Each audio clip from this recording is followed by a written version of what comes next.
Olá, meus queridos, um grande prazer mais uma vez estar aqui com vocês no nosso canal Pensamento Vivo. Eu quero desde já agradecer a sua presença, agradecer o seu like.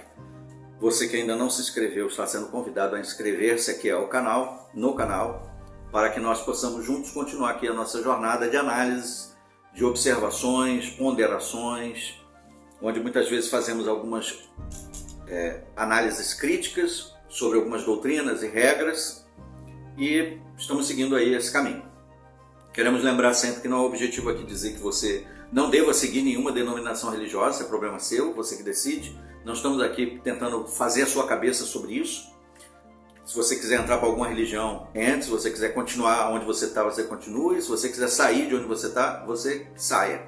A decisão é sua. Estamos aqui analisando, raciocinando, e a decisão final, aqui não estamos querendo te induzir a isso, apenas ao raciocínio.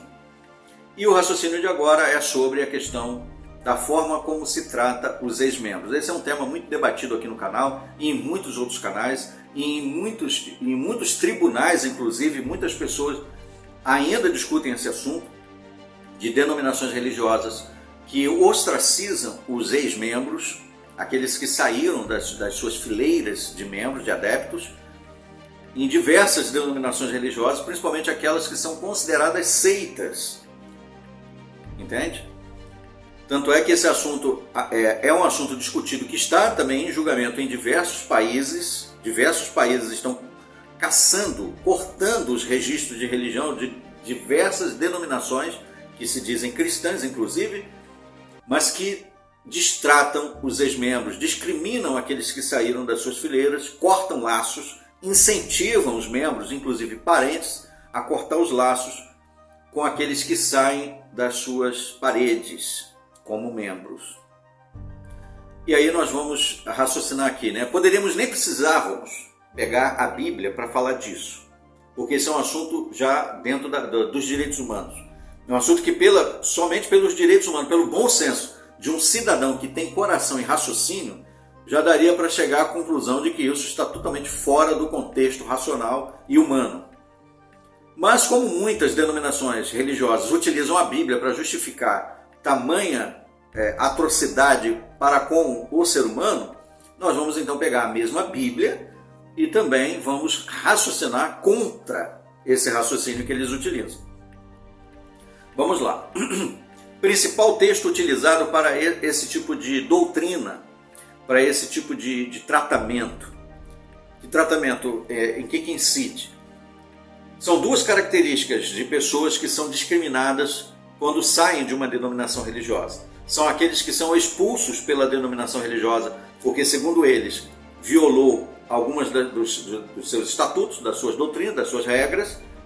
E quanto a isso, nós podemos dizer categoricamente que qualquer organismo religioso ou não, qualquer ONG, qualquer instituição, escola, trabalho, religião, empresas, o que for, tem toda a liberdade, e é amparado por lei, de expulsar, desde que, claro, né, se observe os motivos para isso, né?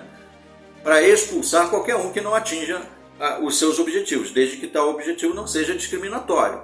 Por exemplo, uma pessoa não pode ser demitida do emprego simplesmente porque ela é de uma determinada religião. Aí já está ultrapassando os direitos humanos, está se tornando discriminatório. Uma pessoa não pode ser expulsa da escola porque ela tem uma cor de pele específica. Isso também é discriminação, não pode.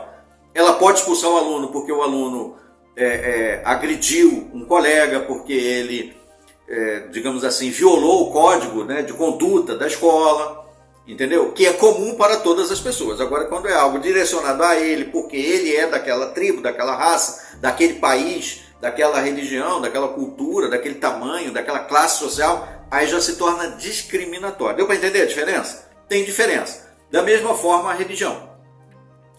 Uma pessoa pode ser expulsa de uma religião, né, excomungada, removida, se ela, por exemplo, dentro do que observa lá os preceitos da igreja, da religião, violou o código de conduta moral da Bíblia, das Escrituras, né? Cometeu adultério, né? Cometeu o homossexualismo, é uma pessoa que está demonstrando aqui que é alguém que é beligerante, vive brigando, criando inima com todo mundo, quizumbeiro, né? Alguém que vive dividindo a igreja por causa das suas implicâncias uns com os outros.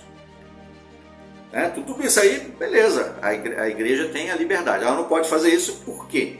Por qual motivo ela não poderia expulsar alguém? Não poderia expulsar alguém só porque aquela pessoa é de uma cor diferente, entendeu? Porque aquela pessoa ali não concorda, eu não acredito, olha só, eu não acredito no que você está falando.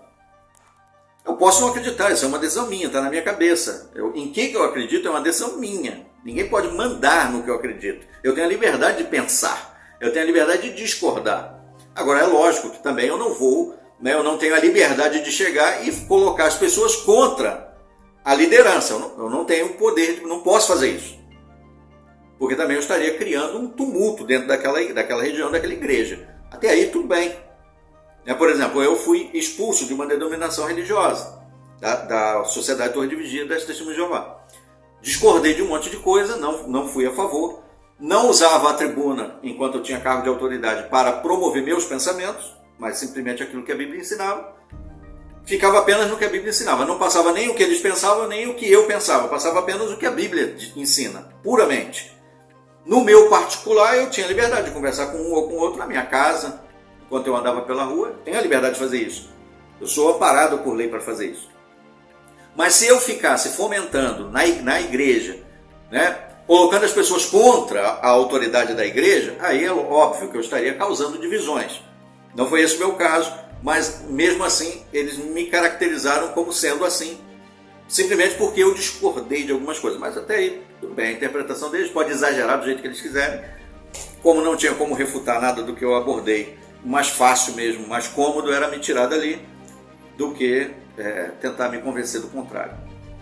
Mas tirando esse caso à parte, se ensina, por exemplo, em determinadas denominações, que você, uma vez que saiu daquela denominação, os membros não podem mais falar com você. Mesmo que isso estivesse escrito na Bíblia, vamos dizer, que a Bíblia estivesse dizendo isso, você acha que isso tem algum cabimento dentro dos direitos humanos? Tem ou não? Tanto é que a Bíblia não fala isso, né? É óbvio que a Bíblia não ensina isso. A Bíblia não ensina para você violar os direitos humanos. Isso aí a gente já está careca de saber. Então, nem precisamos fazer essa conjectura, porque esse ensinamento não está na Bíblia. O simples fato de uma pessoa sair de uma religião e entrar em outra já é o motivo para você incentivar todos os membros da sua religião a não mais cumprimentar aquela pessoa. Não cumprimenta mais fulano não, porque ele saiu da nossa religião A e agora ele está na religião B. E, portanto, não pode nem sequer dizer um oi para ele. Pode fazer isso? É claro que não. Isso é discriminação. Você está discriminando a pessoa porque ela não tem mais a sua crença, porque ela não acredita mais no que você acredita. Isso é discriminatório. Você cumprimenta todas as pessoas na rua, mas não cumprimenta o fulano, porque o fulano agora não é mais membro da sua religião. O outro ali é fornicador, aquele ali é adúltero, aquele outro ali é um assassino que foi libertado recentemente. Você cumprimenta todos eles, mas aquele ali que tem uma vida íntegra e digna, você não cumprimenta porque ele não é mais membro da sua denominação religiosa. Isso é uma discriminação. Discriminação, concorda ou discorda? O texto então que eles utilizam é 1 Coríntios capítulo 5, versículos do 9 em diante, que diz: E eu lhes escrevi na minha carta para que parassem de ter convivência. Veja, a Bíblia só fala para parar de ter convivência. Parar de ter convivência, ou seja, de você ter uma amizade íntima, próxima, com pessoas que sejam como?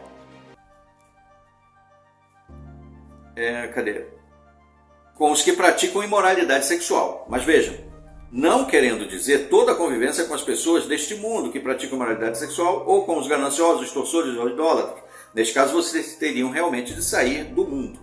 Mas eu lhes escrevo agora que parem de ter convivência com qualquer que se chame irmão, mas que pratique, veja que é alguém que tem que ser praticante, que pratique imoralidade sexual, ou que seja ganancioso, idólatra, injuriador, beberrão, extorsor, nem sequer comam com tal homem. Razoável, não é? Por exemplo, eu, na educação dos meus filhos, dentro do meu lar, eu posso ensinar a minha família que eu não quero aqui dentro da minha casa, na minha convivência, pessoas que não respeitam o código de moral que eu acredito da Bíblia.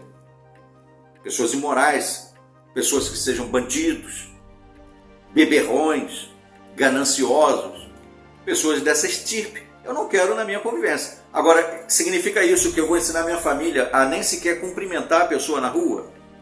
Aí eu tenho lá uma pessoa que eu entendo que ela seja um imoral sexual. Eu passo na rua e falo para meus filhos, nem sequer diga oi para ele. Agora, a imoralidade dele, sexual, é problema dele. Nós como cidadãos, ele cidadão, nós cidadãos, ele cidadão. Certo? Meu código de moral bíblico, o código de moral dele, para lá. Agora, ambos cidadãos, devemos respeitar um ao outro enquanto cidadão. Concorda ou discorda? Um cumprimento, uma saudação, um tratamento amigável, uma ajuda humanitária, no caso da pessoa precisar, como cidadão. Não estamos aqui, nesse momento, falando das questões de código de moral. Agora, eu vou querer ter convivência com essa pessoa? Vamos ter um churrasco lá em casa, eu quero você como amigo. Aí já é outra história, uma outra coisa. Agora, o que as denominações que são extremistas fazem? Incentivam os seus membros a nem sequer cumprimentar a pessoa. A pessoa passa na rua, vê você e ela é orientada a nem sequer dizer oi para você, virar a cara, fingir que está olhando para o outro lado. Isso é discriminatório. Pior, ensina os membros da família. A mãe, por exemplo, eles ensinam para a mãe e para o pai, se o seu filho é maior de idade e não mora mais com você, se ele te ligar, você não atenda o telefone. Tem isso na Bíblia? Onde que está isso na Bíblia? Onde que está isso na Bíblia? Me diz, por favor, onde é que está isso na Bíblia. Aí ele diz, por exemplo, mas a Bíblia fala aí, que é qualquer um. Então inclui o filho, inclui o pai, inclui a mãe. Muito bem. Se é do jeito que dizem que é qualquer um, por que eles abrem uma exceção quando é um menor de idade? Quando é um menor de idade, aí eles ensinam que o pai e a mãe, que ainda são devotos daquela igreja, podem fazer estudos bíblicos com menor de idade. Mas se for maior de idade, não pode. Onde que a Bíblia fala dessa distinção? Onde é que está o versículo que diz que menor de idade pode e maior de idade não? Onde na Bíblia diz que se mora na mesma casa você pode falar com a pessoa, mas se ela não mora na mesma casa você não pode cumprimentar e não pode atender o telefone? Onde que tem essa distinção? Onde que diz? Porque se fosse do jeito que eles falam, marido e mulher tinham que romper. Eles não poderiam nem se cumprimentar e nem ter convivência. Por que o marido e mulher pode ter convivência um com o outro? É óbvio que essa aplicação que está sendo feita aqui não tem nada a ver com os laços familiares, mas o que seitas, denominações extremistas fazem? Invadem o âmbito familiar para destruir o tecido sócio-familiar. E aí são pais que não falam mais com os filhos, são pais que colocam filhos maiores de idade para fora de casa, por ordem da sua liderança religiosa. São mães que não atendem a ligação dos filhos, são filhos que não atendem a ligação dos pais, que não são mais membros da sua religião, são avós que são proibidos de ver os netos, são netos que não podem mais falar com seus avós. Tem gente que tem neto e nem sabe que tem neto, porque os filhos que são fanáticos daquela seita proíbem, cortaram o contato. Tem casos de irmãs que diz: eu fiquei sabendo que o meu neto já vai fazer 6 anos, eu nem sabia que ele tinha nascido. Porque meus filhos não falam mais comigo desde que eu saí daquela religião. Me diz, até quando as autoridades vão permitir que as religiões façam isso com as famílias, com as pessoas, discriminem? Tem um monte de leis que são lançadas por aí, falando a respeito da cultura afro, dos índios e tudo. Por que não colocar leis específicas também nessa questão envolvendo religiões, crenças? Até quando vai se tolerar isso? E as vítimas, as pessoas que são ostracizadas, que acabam entrando em choque emocional, depressão profunda, e muitos acabam atacando a própria vida. Quantos e quantos casos nós ficamos sabendo de pessoas que não suportaram o desprezo familiar, a solidão, porque toda a sua amizade, todo o seu mundo foi construído naquela religião. E só porque agora ela discorda de alguma coisa, ela decidiu sair. Ou talvez ela cometeu algum deslize, pecou contra alguma coisa que a Bíblia diz, que foi removida, ninguém mais fala com ela. Expulsa de casa. Até quando isso vai ser tolerado? Até quando as pessoas vão dizer que isso é só uma liberdade religiosa? Se for usar o mesmo conceito de liberdade religiosa, pode fazer o que quiser, então você quer dizer que está liberado os sacrifícios de pessoas, sacrifícios humanos? Está tudo bem? Está tudo certo? Até os animais são protegidos pela lei. Existem leis sancionadas, leis específicas que regulam o uso de animais em sacrifícios religiosos. Até os animais recebem atenção. Por quê? Por que o ser humano fica largado e tem que recorrer a tribunais, abrir processo, gritar, apelar, entrar no YouTube, fazer discurso, pegar carro, megafone, panfletos e pedir, pelo amor de Deus, que as pessoas escutem isso que elas estão falando? Que isso não é uma questão de liberdade religiosa. A liberdade religiosa vai até onde ela não fere os direitos humanos. Será que ninguém... Muitos, claro, né? Ninguém exagera. Mas será que as autoridades não vão fazer nada sobre isso? Bom, fica aqui, né, a minha reflexão, e eu queria que você desse a sua opinião, colocasse aí nos comentários, por gentileza, o que você acha disso? Qual é a sua opinião sobre isso? Um grande abraço, até os nossos próximos vídeos. Até lá.